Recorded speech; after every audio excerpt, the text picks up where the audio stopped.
तो मुझे कोई पद नहीं चाहिए, आपका प्यार राजनीति नहीं चाहिए, आपका प्यार चाहिए और एक दिन आपको लगना चाहिए हाँ उबाग्रा प्रद्योत ने तिपरा को आगे रखा और अपना स्वार्थ को पीछे रखा। मैं आपको ये बोलना चाहता हूं, यहां में सब लोग सबको प्यार किया और मैं जानता हूं कि आप भी मुझे प्यार करते हैं।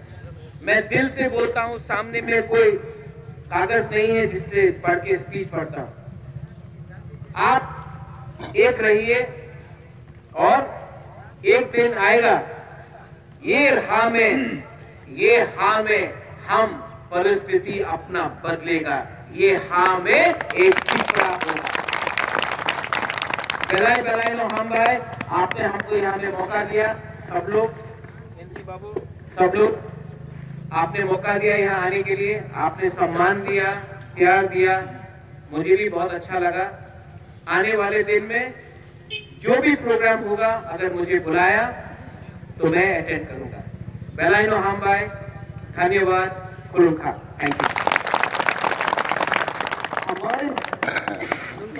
यू।